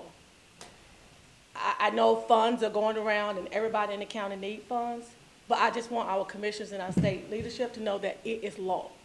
So it's important to me if whatever the state gives, that should be equally given from the commissioners and from the commissioners also. The reason I say that is, we know that everybody is gunning for all these funds, but just remember, it is law for us. So it should be a mechanism to saying that this is law and these funds should be matched with them so they can be able to do their jobs. If we don't keep that in mind, therefore, we are competing with funds that I think that our young leaders are worth the funds because they will one day lead us. And if we don't think in that magnitude, we're gonna be the old people. You're gonna have these young people that we didn't prepare guiding us. So that's the trigger for me. So I'm hoping, you know, just saying that, making sure that those funds are equally given as the state given. And to me, it makes sense, but might not for a lot of people, but I just want to make sure that you know that you're going to be the ones that is letting your kids guide this county, and knowing that we might not have fully prepared them to do it. So that's a point I want to make. All right, thank you, ma'am. Commissioner Barton. Thank you. I apologize for my tardiness. I do have a question. You spoke a lot about the violence and, I guess, uptick in the school system and the challenges with the increasing population with students that have more needs. And, of course, more needs come with more money. My question is more about the students that we don't have challenges with. And what are we doing to ensure that those children are getting the education they need? Because what I'm hearing from parents, especially in my district, is they have very much confidence in the teachers and the facilities, but the challenge they find is when they send their student to school, the challenges those other students are bringing to school is impacting their ability to learn. And so what are we doing, I guess, or what can we do to help make sure that those children are receiving the education they need without being interrupted or disrupted by other students? Because quite frankly, what's happening is a lot of parents are pulling their children out of Charles County Public Schools for some of the very reasons you're speaking of. And it's putting a financial burden on those parents to now have to pay for private school. So I do definitely agree that we need to make sure there's attention paid to the children that need a little bit extra help. And I agree, it's early on, because if the parents aren't teaching these children the proper way to act or proper way to be in school, then it presents challenges. And it's not the child's fault. But what are we doing for the children that are being properly, I would say, taught what to do and what not to do, but their education is being impacted by their students? Is there any plan to try to address that or to address the needs of those parents and those children? So I can get started on this and then open it up to see if any board members have anything. So I think what we have delineated is a process by which we address the issues that are at hand. And that is part of the reason why we are asking for all of our representatives to proactively look at some investments and tracking systems to curb behaviors early on for students that are misbehaving in the schools. The other thing that I would say is what we have the power to be able to do involves the code of conduct. We just did a presentation, actually our last town hall, Dr. Jones did a presentation where we also increased the consequences of students that misbehave, seriously misbehave, based on their consequences of what happens to them. The law requires that we educate all students, and so at some point we can't separate them from the rest of the students unless it's very clear issues, and so they are with us. And so part of what we do is we look to support all students.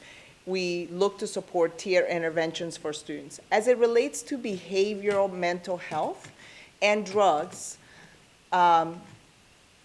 these two issues are not discriminating between straight A students, kids who behave or misbehave.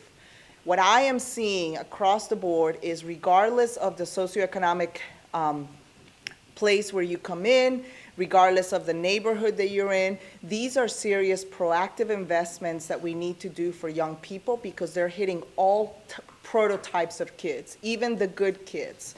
And I think that's an important piece. The other thing that I would say is the CCPS has not slowed down at all in its investments in rigorous programming. And the numbers mark the data. We have more kids that now graduate with college credits than they used to do. We have more kids taking advanced coursework and passing the assessments than they used to do. We have more rigorous mathematics, world languages, and IT engineering classes in middle schools than we used to have before. We're building pipelines of math students that can move faster through the math curriculum. There are now a number of kids, actually this year, we didn't have to pay for a bus to take PICO kids to La Plata anymore as 8th graders to take geometry because we've increased the number of kids that they're sitting in, some of them not so happy because they did want to go to La Plata for a little bit of time, and they're taking geometry in the schools. So what I would say, commissioners, you're right, and the reality is we got to address both things. We cannot slow down on providing rigorous learning opportunities for kids that can excel, that are ready to learn, that are there, and we need to continue to beef up those programs and expanding to more kids. And at the same time, we're asking to organize the way the county works together and looks at the behaviors and the supports that kids early on with needs get addressed. How often, who, how many, and Commissioner Collins, I wrote down his note about, you know, if the school system could tell you the top 100 kids that we're most worried about, we can probably run that list. And as county agencies and state agencies that are represented right now sitting in the room, we should be able to do case management of those juveniles with deeper needs so that they don't pop up to the highest level, which is the courts, which is what worries me the most. So the reality is I've got to live in both places. I've got to deliver on both things. I have no choice. I got to be able to do it. And I will say, again, this is a county that supports education, public education, invest in it, and we're trying to make sure that every single dollar that you guys invest in us, we are fiduciary responsible for it, and we can show you and track with data what our impacts are on those programs. And just, I mean, and I'm sure you understand, from the county's perspective, the school system, public safety, and education are two talking points or two sticking points when people want to move into our community. Yeah. Yes. So when we see challenges, it's forums like this that help us address those challenges. And if these weren't issues that are being brought up, you know, we were over in India and headed to base, and one of the things that was brought up is retaining people. They can get people there to work the jobs, but it's retaining people, and it's not just you all, it's economic developments, all these things. And so when they look at the school system, that's what they're going to look at. And perception is a big deal in all of our worlds, and it's what's perceived. So when we talk about these issues, that's one thing I'm hearing, what I just expressed, is while we need to make sure these children are getting the services they need, because trust me, when you go through the farms and the Title I stuff, it's increasing in the county because students are moving here with more services needed. My worry, not just that, is the students that are doing well, that are being impacted by the disruptions in the classroom, having to stop an entire class for one child that's acting out and doing things like that, because it's a lot on the parents when the kids come home, and now the parents are having to have discussions, you know, kind of discussions, quite frankly, they probably weren't ready to have with a third grader, are having to be had with them. And so these are the things that, it's not something I don't think there's a easy solution to, but I think having these real conversations, not just ignoring it, and not that you're ignoring it, but kind of glazing over it, because these are concerns I'm hearing from parents. And I don't blame you all because you're doing the very best with what you can, but as we move into quite frankly, a scary budget season from the state level and our level, these are things that we need to really hone in on, so Yeah, and appreciate the opportunity. I would absolutely, I'm sorry, real quick, Yes. just another thing, Commissioner Boland, is one of the things that has changed drastically with the state of education is the state school board. And so one of the things that we need parents to understand is that as the state board changes their policies, and then the local jurisdictions have to implement their policies outside of even federal law, some of those changes that we have seen since we were in school really has stemmed from the state board making policy changes that really speaks to the more of inclusion of students, where it's very difficult for a school to remove a child from a classroom. And that's when you have your disruptions. And there's a process, and it goes back to the conversation we were having about special education, IEP team. It's really important to have that team, that collective voice, especially for those students that you were mentioning that are disruptive. It's difficult, but keep in mind, I want everyone to keep in mind that they have a responsibility for implementing the state board of educators, their policies. And then, since we've been in school, there's been some drastic changes, and it's quite evident in what we're seeing in our schoolhouse today, not just in Charles County, but nationwide. a lot of the things that hinder us candidly are not up to us. And so we did just have a town hall talking about school climate, and we tried to address these things whenever they're raised. I have a third grader. I also have a fifth grader. So, and many of us, you know, on the board have children currently in CCPS. So when we make these decisions, we're bound by them too. We're affected by them as well. We see a lot of these things as well, and it's county-wide. To answer your question, Commissioner Bowling, and I don't know if you know a lot of folks with elementary school students, but those PBIs, the positive behaviors, those are a lot of the things that they continually, it's too early, reinforce to let the students who are doing the right thing, making the right choice, and believe Dr. Jones, it's somewhere between 75 and 80% of our students that make the right choice every day. So it's more than, okay, thank you for that. I know depending on, what you're looking at and all that, but the vast majority, closer to 90%, thank you for that, make the right choice every day. And so we want to get that positive messaging out. That does come because the parents are reinforcing, the teachers are reinforcing, the administration, and so on and so forth. But for those students who are disruptive, Commissioner Stewart is right, we are oftentimes limited on what we can do. And many times, it feels to parents, and I wholeheartedly understand that, why is little Johnny back today if he just cut up yesterday? You know what I mean? Please understand, if there is an option for him to take a break, we're going to exercise that. And I know we just had the presentation of how we've kind of ramped up our code of student conduct and increased certain types of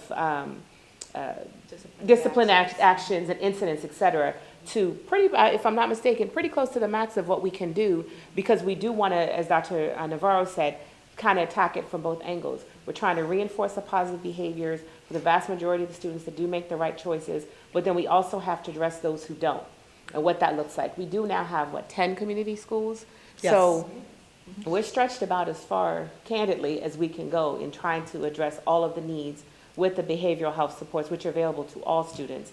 And I hope that students who are making the right choices will also take advantage of that, because I understand it can be traumatic for them, some of the things that they experience, and especially for someone who's so young that can't process. And one quick point, Ms. Youngwadi and I have been in conversations when we attended NSBA, National School Boards Association, last year. There was an excellent presentation on peer court. So that's one of the things that I brought back that I'd like to talk about before we get to the teen court level, before they're already in the system, where maybe we can have some of their peers help them to make better choices. It does considerably, typically reduce recidivism, and also help them to understand, to Ms. Butler-Washington's point, this decision you make today in third grade can follow you.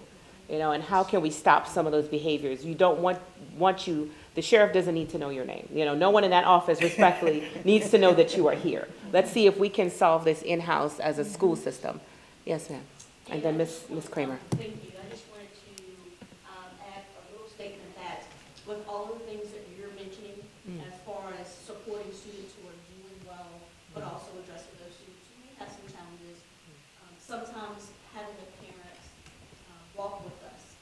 and talk with us and embrace the logic and the reasoning and the support that we're trying to put in place is also very helpful. And sometimes when you have those challenges, sometimes it's difficult to bring those parents on board. So that is where my office works collaboratively, but we also find our own challenges. Yeah. And we're partnering with other agencies to bring the parents on board with us and walk with us to get to that next step. And I know, just for the record, I know you all are putting in the work. I mean, I have a little inside information that says you're doing the work. I just want to make sure from our end as a county, and especially with Parks and Recreation, these children and these young people need structure.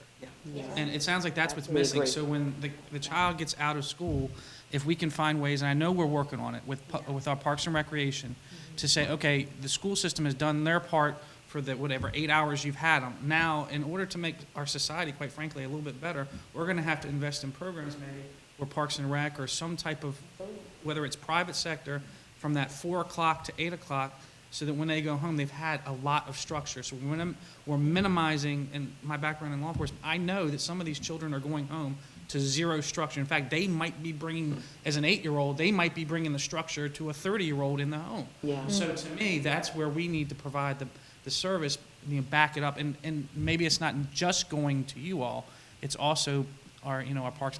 Keep saying Parks and Rec and Community Services, because that's our arm that we have to give you as assistance. And I just want to make sure that and I know that our directors are working, as much as they can with you, but try to maximize, our dollar. Because at the end of the day, we're going to have to try to stretch these dollars over the next, 5 years to where they'll be as impactful as possible. So this was more of me voicing, I know you're doing the work, but me also saying it's an open door to say, hey, this is what we're going to need. How do we make it work funding-wise? Because it always boils down to money. Absolutely. At the end of the day, if we had, bags of money, we would say, do whatever you want, but it's just the reality of the budget world we live in that we have to make these decisions. So. Thank you, Commissioner Bowling. I know we're running low on time. If I could have Ms. Kramer, and then I'd like Mr. Howell, do you have anything you'd like to share on behalf of the ACC? Okay, all right, Ms. Kramer. I'll try to be brief, Mr. Howell. Thank you, Commissioner Bowling. Just a couple of points for everyone in the room. So when you talk about, investments that we make as a county, right? Dr. Navarro, I think really, and it can't be understated, she really hit the nail on the head by saying this is a community effort, right? And I think you're talking about that with involving Parks and Recs and what things can county government do, because a lot of times I think the public, parents, and sometimes it's because they don't know what to do, are looking to the school system to solve a lot of these problems, right? And we're doing our best, as you said, and appreciate you saying that. But it is a community effort, it is a systemic, a lot of these issues are systemic, so they can't be solved by just one silo or one agency or one organization within the county. The other thing I'll say is, I know, it's been stated before that, public safety and education are like our top two concerns, and of course expenditures in the county. But as my colleagues know, I will always say, if you invest in public education, you will need less investment in public safety going forward. No disrespect to our public safety folks. We absolutely need you. No disrespect. Understood. Understood, but data doesn't lie.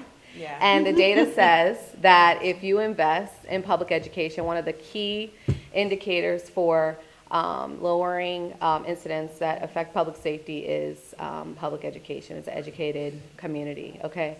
And so I'm always going to state that. And as, Chairperson Morley said, it's truly about 92% of our students that are doing the right thing every day. So it's a very small number of students that do commit most of the offenses, but it does impact everyone, as you indicated, and we all feel that. I also have a child as well in middle school, so yes, pray for me, all of those things, because I have a 7th grade boy, so I hear all kinds of things. We're not, immune to the issues that parents are seeing, because we're parents ourselves, of young people who are in the school system. And so I just want to make sure that, everyone in the room understands that that is a perspective that we bring as well. So to Chairperson Morley's point, we're making decisions that we also understand are impacting our own children, our own students who are being taught in these same schools every day. But it is a systemic issue, and to us, every child has to be educated, as Dr. Navarro said, so they're all the same to us. We can't separate, the kids that have certain needs, or the kids who are high conflict, or any of those things from the kids who are doing well every day, because collectively, we're responsible for them all. And so systemically, we have to find a way by encouraging positive behavior, and then of course also addressing negative behaviors. But it all goes together, right? It's all a melting pot, and so we can't separate them as much as, I know sometimes parents, and I've been in that situation before where there was a conflict in, one of my kids' classes, and I'm like, well, why, can this child continue to come in and do those things? But as Commissioner Stewart said, there's a process, and it's a long process, and a lot of that is dictated by the state, as she so eloquently indicated. So I just want us to remember the key focus here is that we have to educate every child, no matter what challenges that they face, and oftentimes that is a heavy burden to carry, and that's why we're looking to you all as our partners to help us solve this. So those are my comments. Thank you, Ms. Kramer. We are right at 10 o'clock. If you all could indulge us for a couple of minutes, I'd like to hear from the EACC. We've heard a lot about the teachers. I'd like to hear from the teachers. And then we can start with Mr. Verk and make our way down to the board for our 30-second close. 30 seconds, thank you. Mr. Howell, you have more than 30 seconds, please. I'm probably not going to take more than 30 seconds. I appreciate the invitation and the publicness of this forum. I appreciate everybody sitting around the table and their ability to impact both the staff and students of Charles County. I really think these conversations are important, and then the amount of times I've seen these conversations in the last 3 years has been increasing, and I think that that's better for all the agencies represented at this table. I think the more we talk to each other, there's a better understanding of the challenges and successes that we're facing, and how to increase the challenges or increase the successes and limit the challenges. So I just appreciate all of the elected, non-elected people at the table and the frankness of the discussion, and hope to see more of these. Thank you, sir. Mr. Verk, you got anything you'd like to share? Yeah, I just like to talk about, I know Mr. Bowling expressed concern for supporting students that are already doing very well. And personally, in my experience as a student in Charles County, I feel that we are very well heard and seen, especially with the amount of APs. I'm personally doing APs and dual enrollment at CSM, and I feel like I have a lot of opportunities, especially also students have access to the CTE programs, and in the future we will have more CTE programs, and I believe that the county is doing very well and will continue to do better in that aspect in providing rigor and diversity in course content to students. Thank you. Okay, I'm gonna direct mine straight to the commissioners. I'm gonna do my plug for pre-K. Pre-K, wink, wink. We gon', y'all got a wonderful bond, AAA. And we hopefully will be coming to asking you to put in for District 1 and 2 to have a pre-K building for them, identified for them, and then for 3 and 4.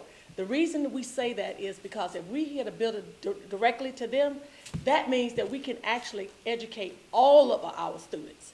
So to me, pre-K is where it starts, the safety, implementing what they need to know, and also making sure that we bring great kids, graduate military, own their own business to Charles County, because therefore the kids that are not doing so well, it will be decreased because they won't be on the backs of the community. So please think of that in the future when we get ready to go.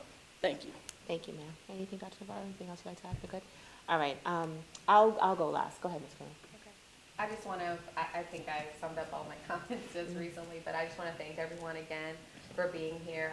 I echo Mr. Heil's sentiments that I think these open dialogues and conversations are really, really impactful, really important, and that can't be understated because my colleagues and I have gone to both state and national conferences and talked to other, just from a school board perspective, other colleagues of ours around the state and the nation, and they don't all have these collaborative discussions with not just their local government, but with their state representatives. So I think we do have something unique here in Charles County. We're definitely a leader, to Ms. Smith's point, in many ways, and I just look forward to continuing these conversations so that we can continue to be, a trailblazer, not only here in Maryland, but across the nation. So thank you.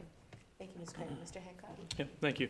I just want to say thank you to commissioners and Commissioner President Collins, who was here, State Delegate Patterson, State Senators Ellis and Jackson, and the staff members from Mr. Wilson and Ms. Davis as well for being here. And just to say what's already been said, it's good to have these collaborative meetings. You guys fund us both on the state and local level, and this way we do everything we can to where no one's caught off guard, especially as the blueprint continues to move forward. My sentiments on the blueprint have always been the same. It's a wonderful piece of legislation if we can afford it, and that if we can afford it is the hardest part, because when we are mandated to fund certain things of the blueprint, and if our budget isn't fully funded, we have to make those cuts somewhere else to follow the law, to abide by the blueprint. You know, as we're all have alluded to, perhaps the fiscal forecast may not be so bright moving forward. So it's good to have everyone together and be on the same page. And just thank you all, and thank you staff. Thank you, Sean. Thank you, everybody, for being here. Thank you, sir. Mr. Lucas.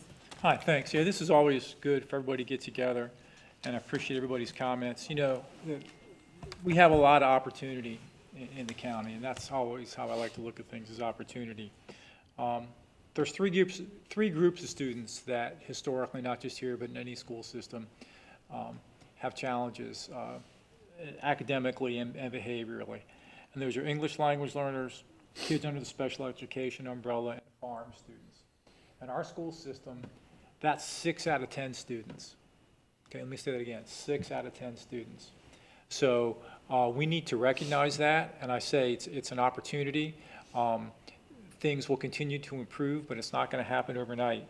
And with regard to discipline, it is only 8%, but 8% of our school system is over 2,000 kids, and even in middle school and high school, that's over 1,000 kids. So it's not a trivial thing, but you know, with funding and with the support from the community and the wraparound services and the programs that we can offer, I think we can make a positive impact for those kids. So thank you.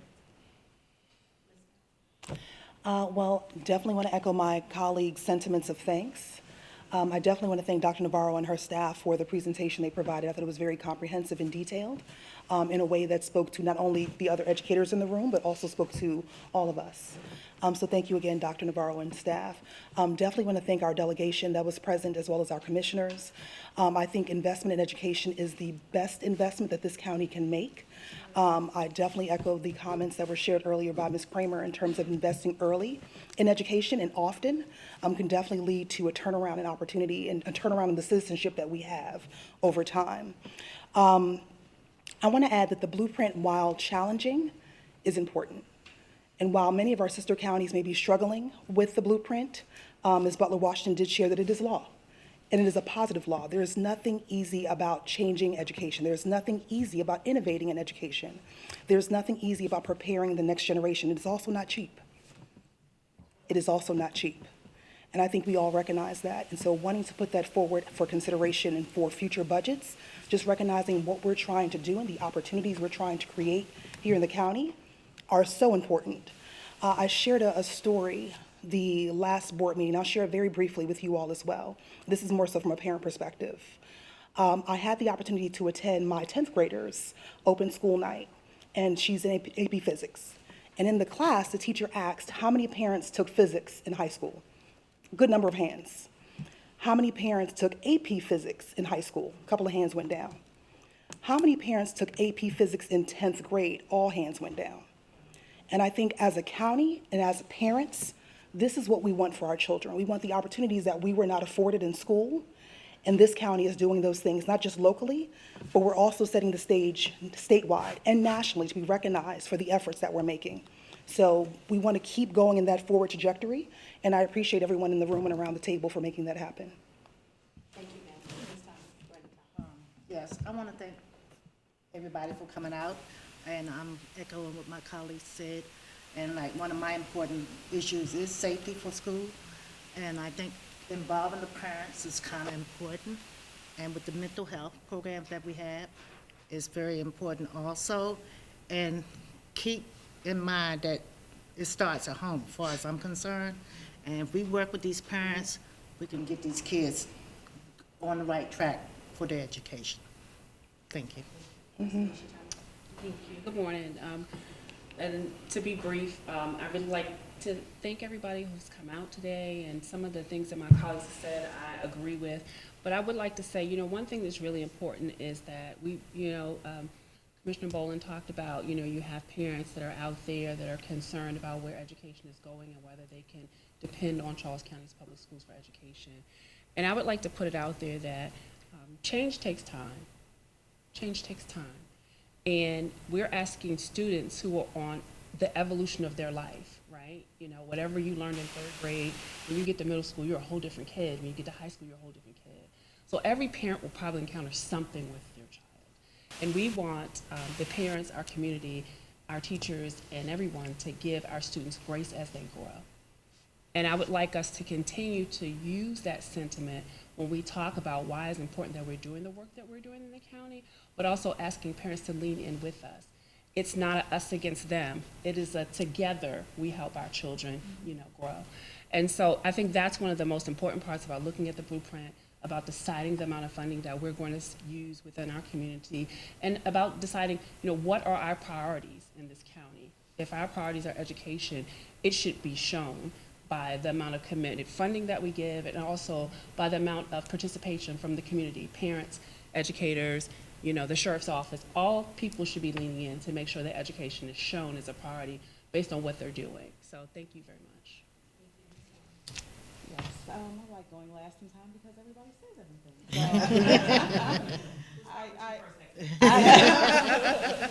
I agree with a lot of what for coming out, and thank you for listening to our requests. Appreciate it. Short and to the point. Appreciate that. Everyone has pretty much said everything I wanted to say. Very much appreciate your time.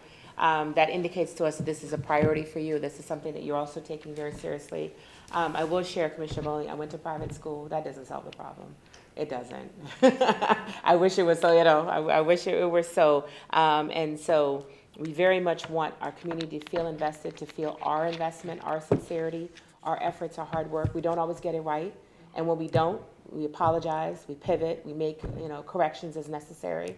But, we're in this for the long haul. I'm going to mess this adage up, but there's something, a saying that you're going to plant trees sometimes that you may not benefit from the shade, a shade that you may not sit under.